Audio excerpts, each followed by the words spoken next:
বন্ধুরা, এটি হংকংয়ের লান্তাও দ্বীপপুঞ্জের একেবারে পাহাড়ের উপরে অবস্থিত বিগ বুদ্ধা এবং পিলন মনাস্ট্রি রয়েছে, সেইখানে আমরা আছি। এই হচ্ছে এখানে পাহাড়ের উপরে একটা ইয়ার্ডের মতো জায়গা। দেখুন এখানকার ভিউ কত সুন্দর।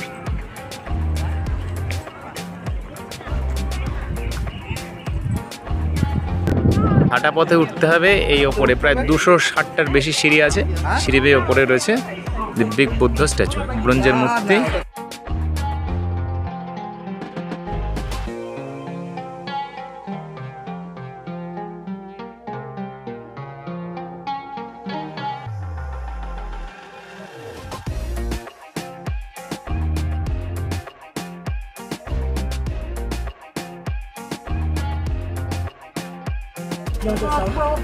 用隻手。